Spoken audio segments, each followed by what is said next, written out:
I'm so glad you are back for another episode of the Happy Whole You podcast. And today I have Veronica Cisneros, who is a leading authority in women's empowerment, dedicated to helping high achieving women master marriage and motherhood without sacrificing their careers. As a licensed marriage and family therapist with over a decade of experience, Veronica knows firsthand the challenges working moms face, from juggling career demands to maintaining a strong, loving relationship at home.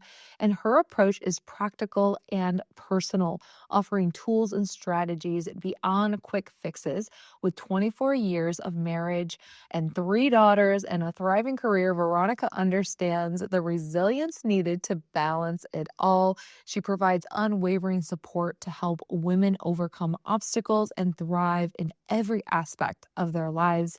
As the owner of the group, it's a private group practice, Outside the Norm Counseling, a marriage coach, speaker, and entrepreneur, and the host of the Unapologetic podcast.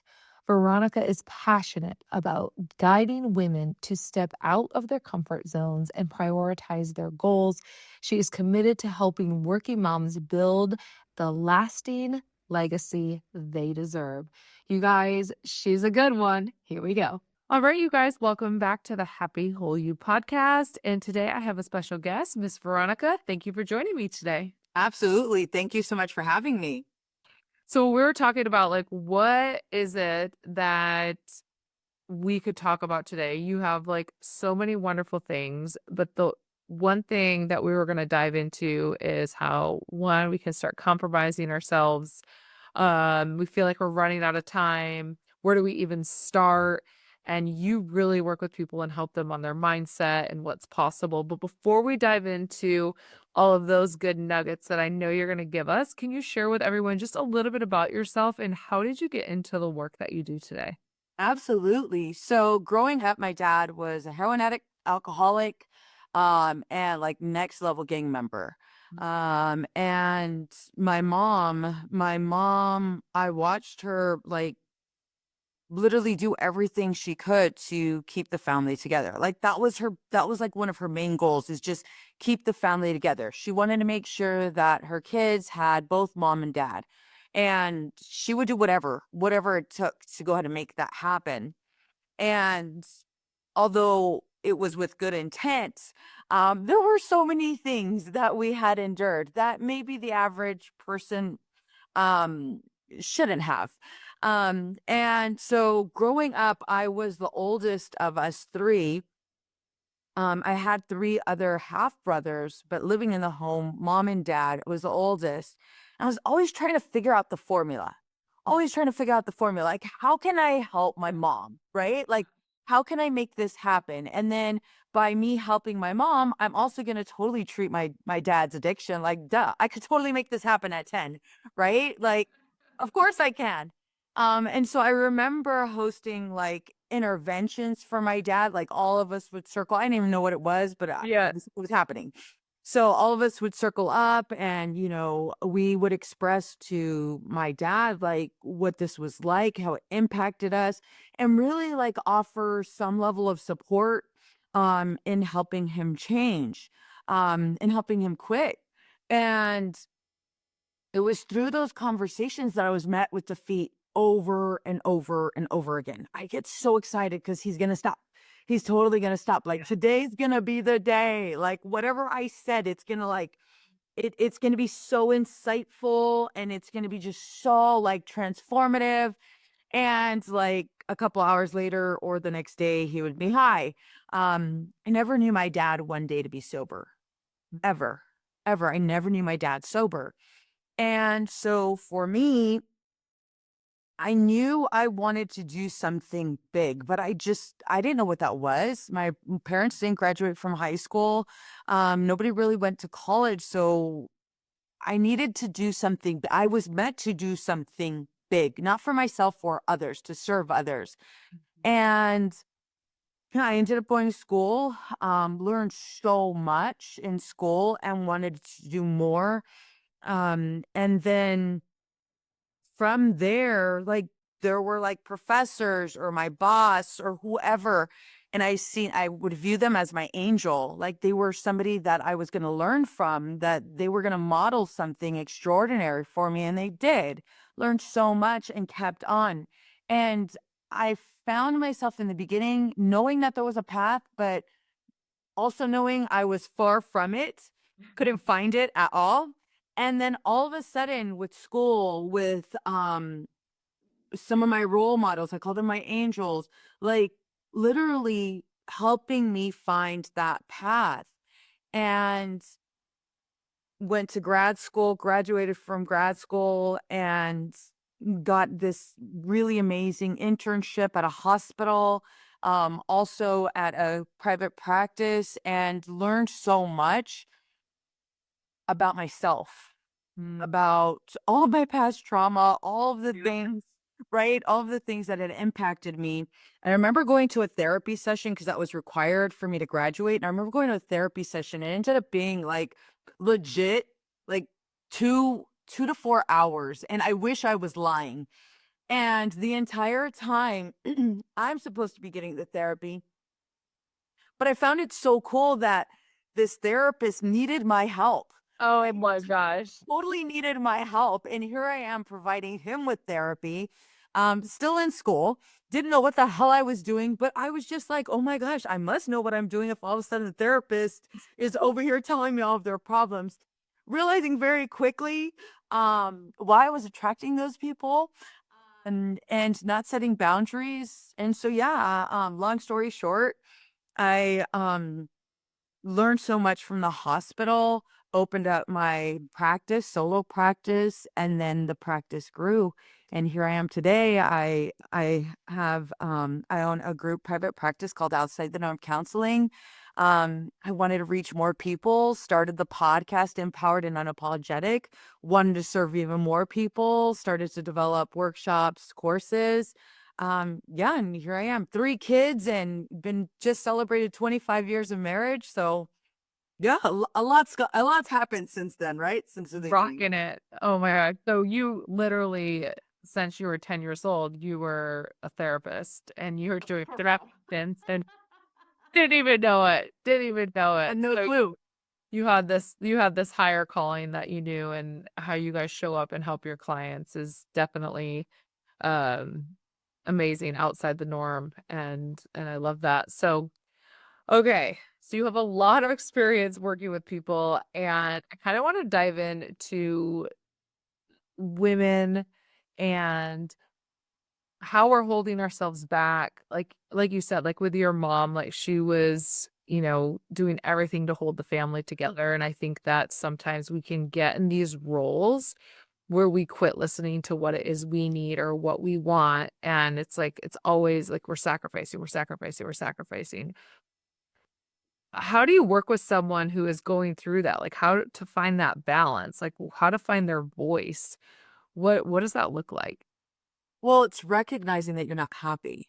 Mm, Eh, because I think for far too many of us, we live this monotonous lifestyle. We do whatever we think is required. We get things done, especially women. We get things done. And we're fueled by the tasks. We are constantly fueled by the tasks, things that need to get done. And when I say fueled, we're validating. It feels so amazing when we're able to check things off the box. After a while, we start to build so much resentment, especially if we're in relationships. We start to build resentment towards our kids. We start to build resentment with our partners because here we are doing all of the things that we feel are required to sustain this family, to sustain this relationship. And we feel like we're doing it on our own. And we're very motivated, we're very driven, wanting to take our careers to the next level, wanting to really create this legacy for our family. But we start looking at our birthdays as something less to celebrate because here I am, a year older, not where I want to be. mm, And we don't say anything, but at night we stay up struggling with a checklist, thinking about all the things that we haven't done, thinking about how we're going to go ahead and do more the next day, held in this bondage, completely imprisoned. And, I want to ask your audience this one question that I think is so important for all of us to be able to answer. Outside of being a mom, outside of being a wife, outside of being an entrepreneur, a high level executive, outside of all of those roles, who are you? Mm. Who are you? And if you struggle with answering that question, I want you to learn from this podcast episode. I want you to go ahead and grab a pen right now because I want to teach you. I want to teach you how to find that. Oh my gosh.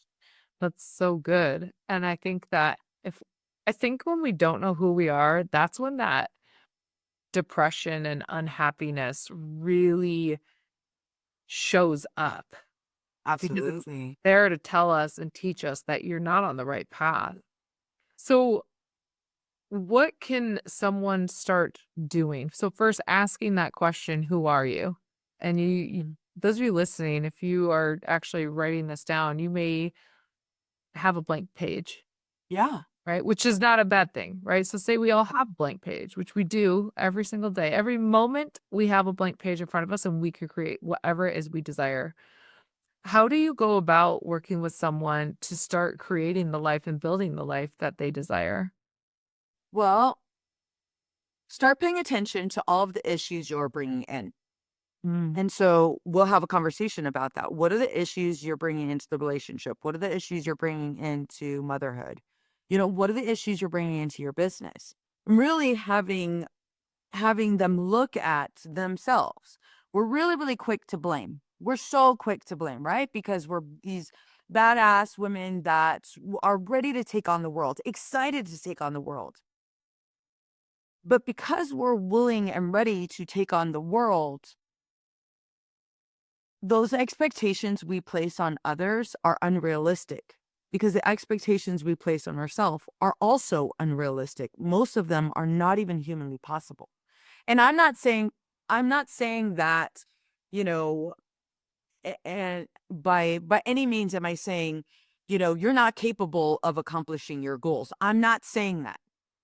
What I am saying is what you put on your plate is sometimes humanly impossible. Let's take, for example, your calendar. I interviewed this amazing woman, and I remember one of the questions she asked is, "Does your calendar match your values?" And I was like, "Oh shit, this episode is 1,000% for me." Like I'm over here like, here, this is for you, for my audience. And in reality, it was like, oh shit, okay, pen and paper grabbed, right? Yeah. I'm gonna take notes. And I started looking at my own life and does my calendar match my values? Well, no. And so I did this exercise where I wrote down everything that I needed to do for that day. I wrote it all down. And then I decided to go ahead and put it in my calendar. And I got to tell you, I thought I was kicking ass because I had all of these things written down.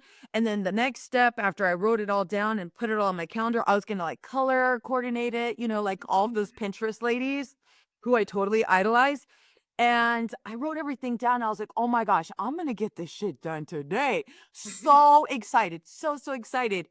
And I remember putting it all on my calendar and I'm like, well, I could do this. I could do this. This will take me 30 minutes. This is going to take me an hour, blah, blah, blah, blah, blah. Wrote it all down. And I remember looking at it and I was like, oh my gosh. For one, there was no breaks, of course. Like, I don't need a break. I'm fine. Yeah. There was no breaks. But also, like, when was I gonna pee? Yeah. I At what point am I going to the restroom? I for damn sure wasn't gonna eat. I'm like, and that was fine, whatever. I could eat yeah. tomorrow, no biggie.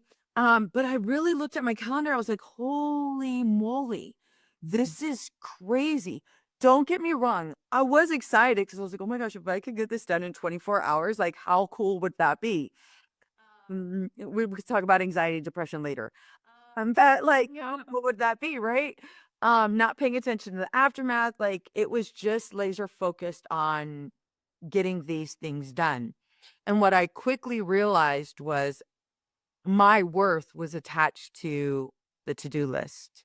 Mm, I was 1,000% imprisoned by the to-do list. I was 1,000% imprisoned by seeking validation from a task as opposed to really providing myself with my own form of validation. I didn't know how to do that. mm, And that's something my childhood taught me. My childhood taught me that if you're able to get things done, if you are able to find the formula for your dad, then you are worthy. If you're able to help your mom build up that level of confidence so that she can be the mother you needed her to be, then you are worthy. And so I want you all to identify what determines my worth. Is it who I am as I show up? Or is it tied to some goal? Is it tied to some task? Is it tied to some role? And how is that impacting you? And how long can you actually do that? How long can you actually sustain it? yeah. Mhm. Yeah, I can relate to that so much, and it's also I love, like, does your calendar align with your values? Yeah. And then really looking at what are you tying your self-worth to? Mhm.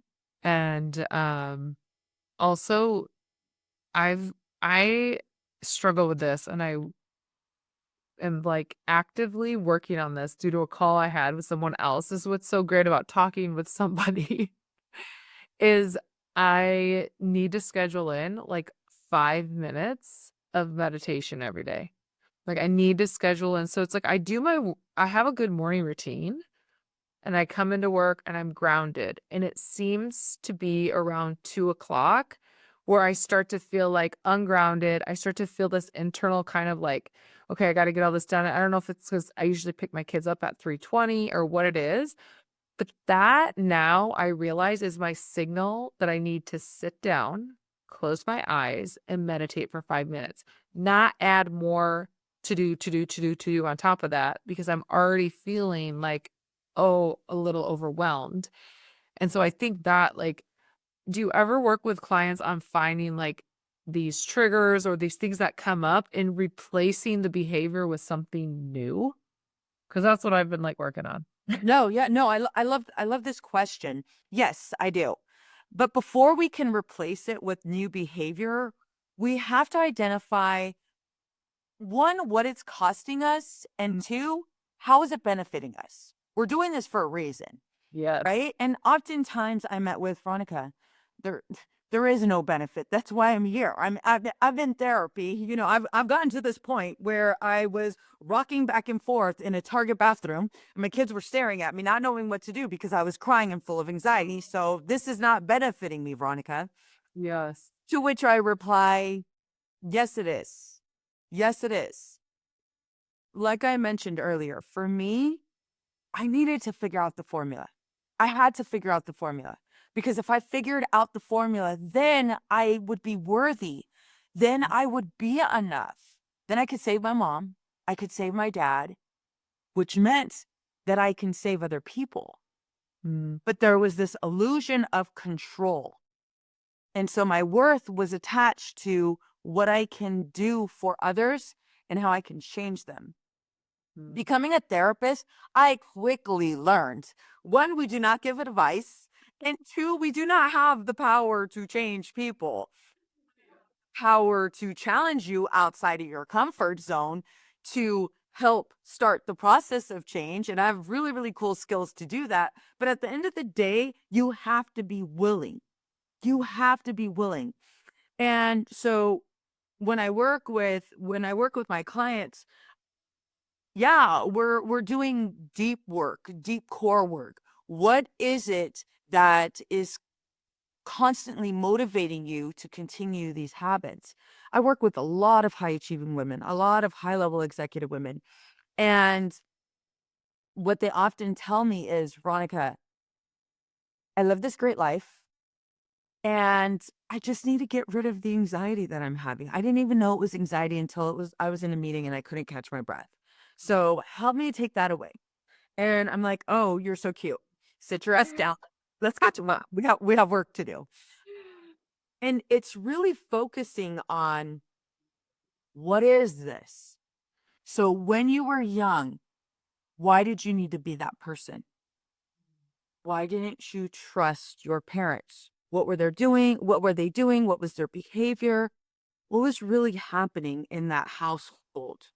What were you attempting to avoid? And why was it so important that you were the one that had the answers? And what I'm constantly met with is because, Veronica, if I don't do it, no one will. And if I allow them to do it, then I'm going to be met with disappointment and pain.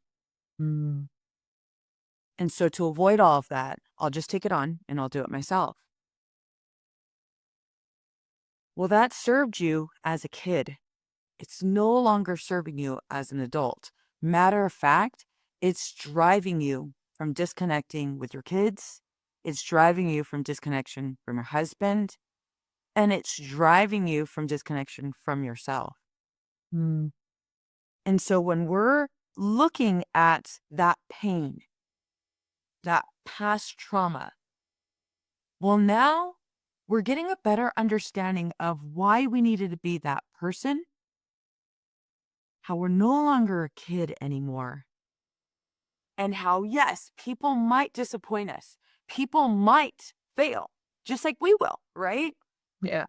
People might not follow through. Now, instead of feeling as if you have to control them, being able to accept someone for who they are and who they're not.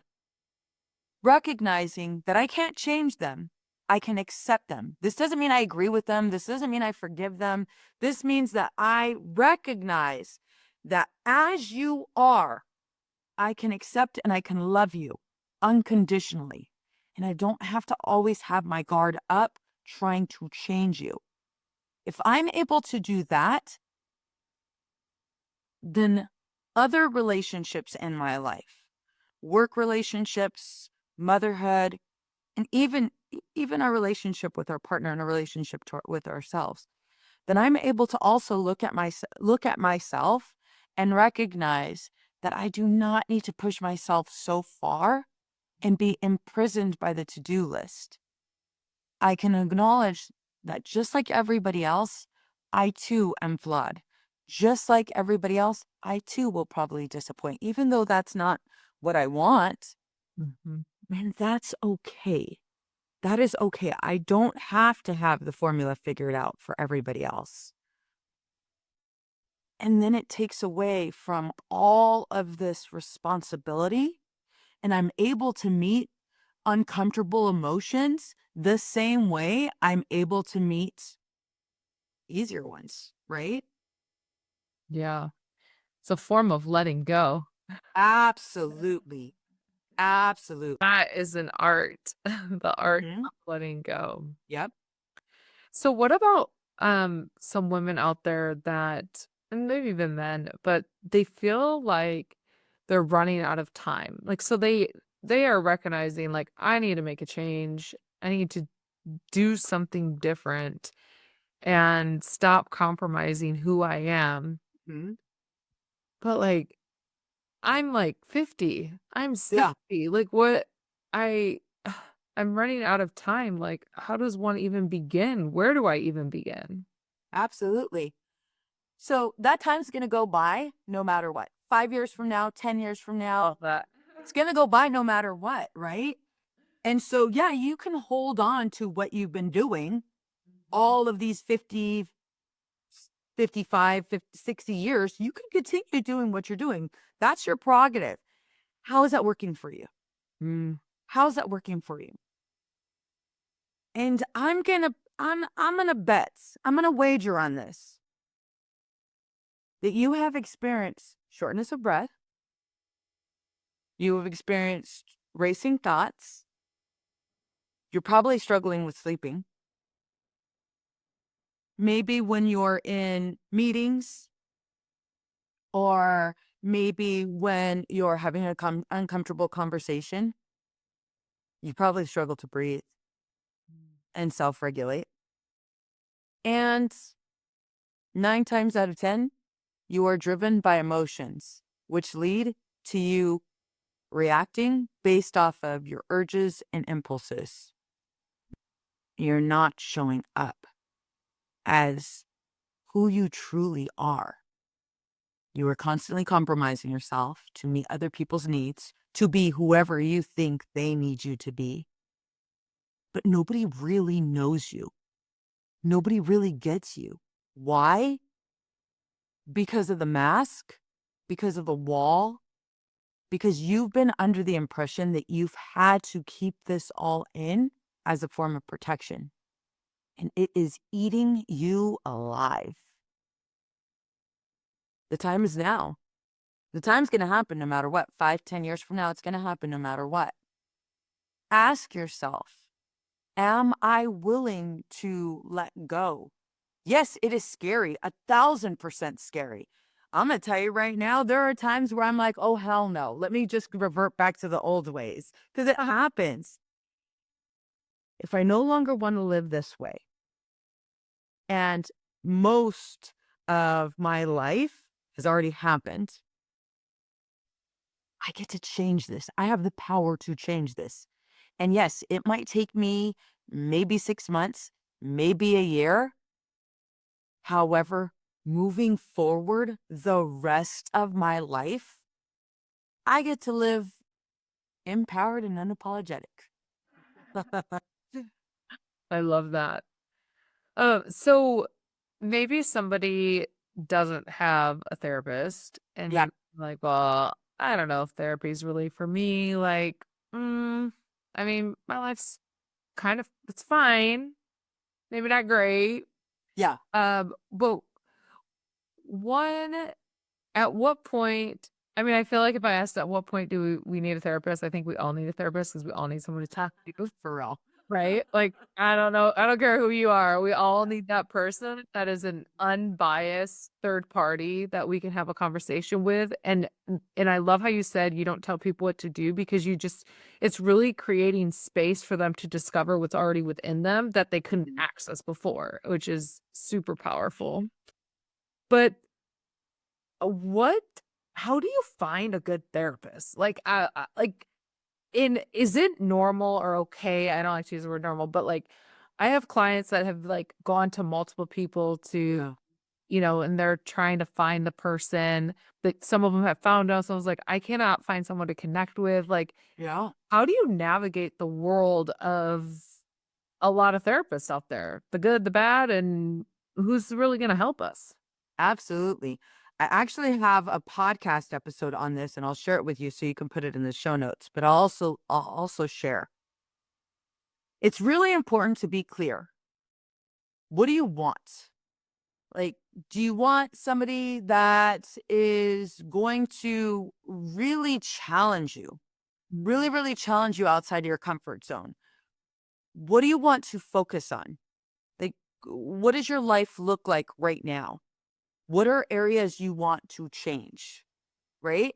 And those are just broad questions, like and I just want you to start thinking about, like, what do I really want? So if I'm gonna go to therapy, what do I really want?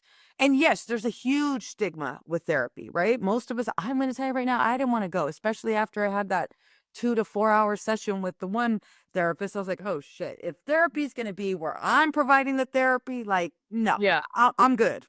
I'm good. I could just sit in my room and journal all day. I'm good to go."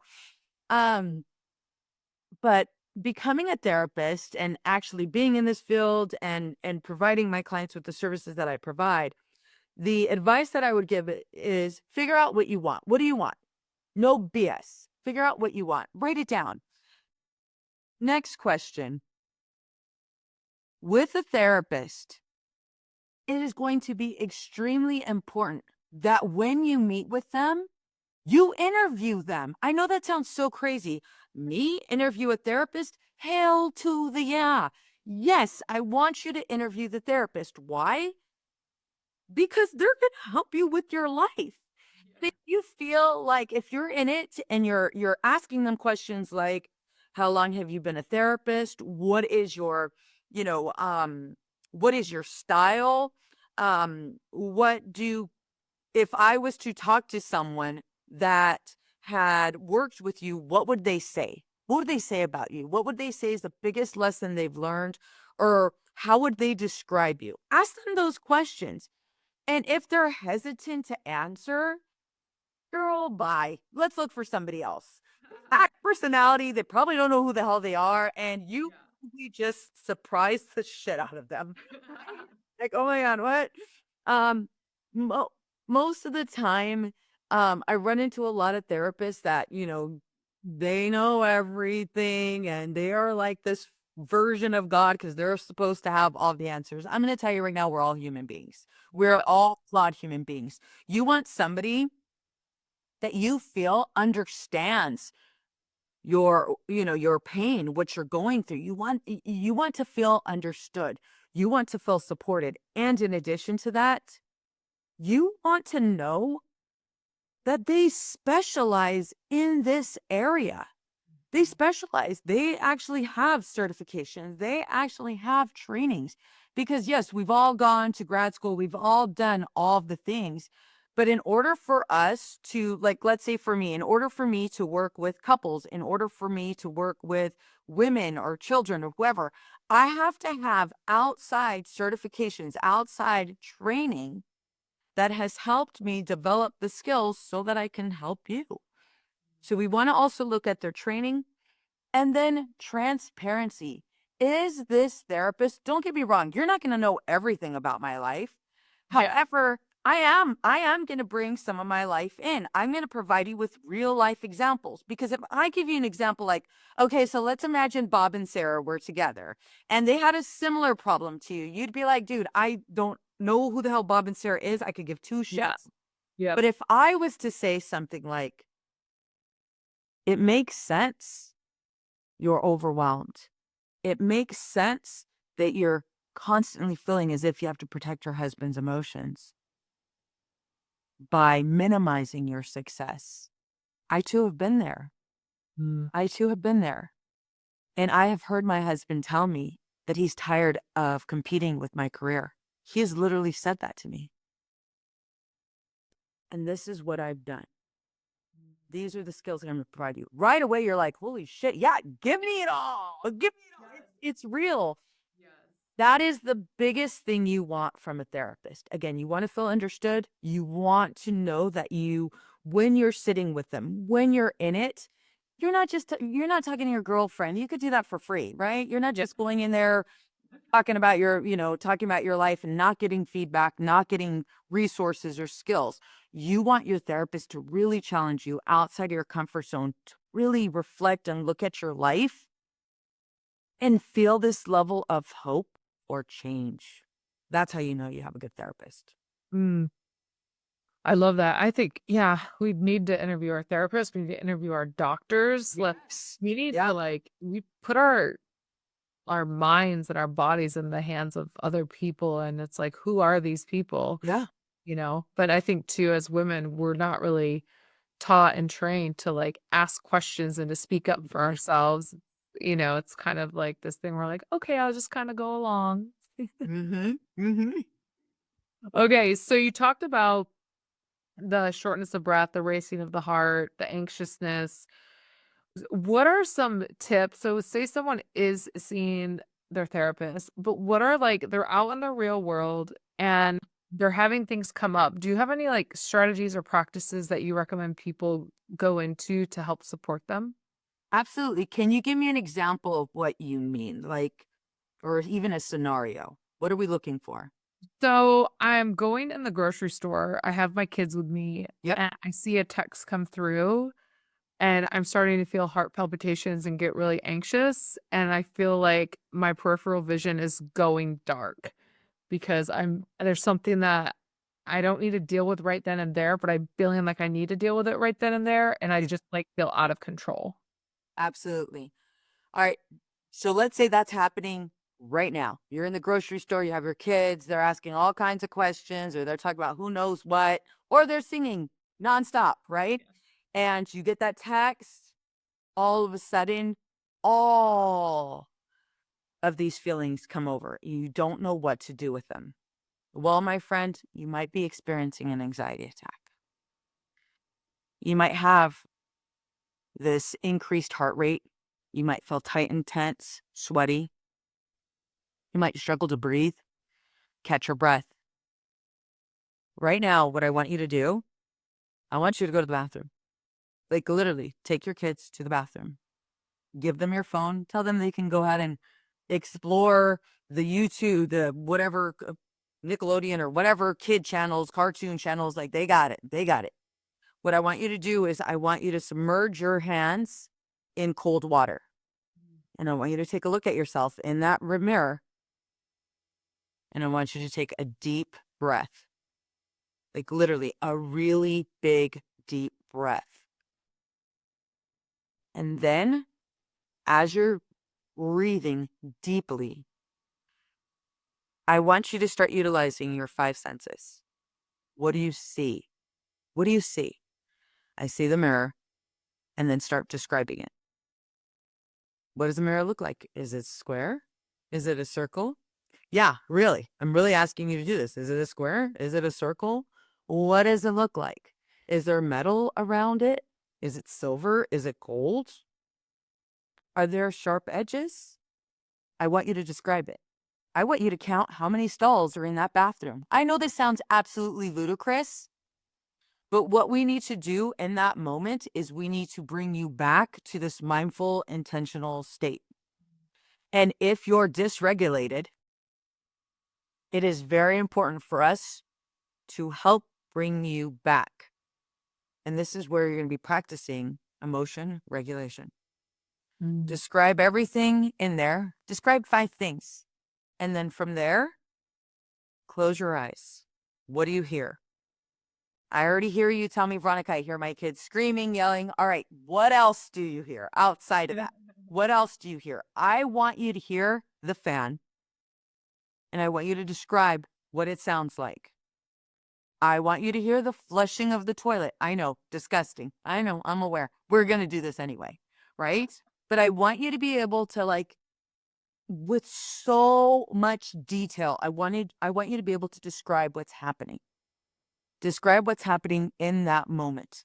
Because where your mind's going to go the minute you stop doing this is back to that text message, is back to all of these kids. Your kids are safe. You're fine.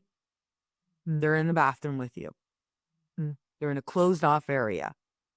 But we need to focus on you. And if you were to try to continue to shop, I'm going to tell you right now, you're going to be met with a paramedic before you leave that grocery store. Right? So 5 things. What are you seeing? 4 things. What are you hearing? 3 things. What things can you touch? You know, the water. Describe how cold it is. Right? Really get yourself in it. You know, the sink. Is it soft? Is it cold? Describe it. 2 things that you smell. I know that one's a little tricky. So if you can either bring your hair to your face or your shirt up for your perfume. Yeah. And then one thing you can taste. If you had gum in your mouth or if you just so happen to have a mint in your purse, grab that, pop it in your mouth, and then describe the mintiness and go from there. And then grab all your kids and go back to shopping. You're ready to go. Oh my gosh. I've never heard that described in that way. That was fantastic. Oh, thank you. That was incredible. I thank you for that. I love that. Um, what a great practice just to do. Like, say you have a hard time meditating. Like, as you were walking me Yes. through that, I was like, oh wow, for those that have a hard time meditating and shutting off that amygdala and that voice inside your head, why not go to those senses? Is there a name for this? I mean, because I think Mindfulness. oh, just mindfulness. I mean, this is like, oh, 5 senses. Mm-hmm. this is the thing. It's tips like this that we just need to know and learn. And then now we have this tool for our toolkit. Absolutely. Absolutely. So important. You got it there. Oh my gosh, so good. Well, thank you so much for joining me today. Can you share with everyone where they can find you, where they can connect with you and your podcast as well? Because you give amazing tips there. Yeah, with all the listeners. Absolutely. So podcast is called Empowered and Unapologetic. You can find me on all social media, hey, Veronica Cisneros. And then my website is Outside the Norm Counseling. And there you can find all free resources. We have a whole bunch of goodies. One good one that I definitely like to recommend is the 5 things that are impacting your marriage, the 5 things that are killing your marriage. And you can find that guide, that free guide, by going to veronicacisneros.org/guide. Oh, okay. I'm gonna go get that too. Just I always feel like marriage is like this constant thing we're working on to refine. And, and my marriage is actually like way better now than it's ever been. And it's because I've been like paying attention and trying Yeah, to like really, pour into my marriage. And life's good when you do that. And so all the absolutely. and stuff are so beneficial. So awesome. Veronica, thank you so much for joining me today. I really appreciate you and everything you do in the world. Oh, thank you so much for having me.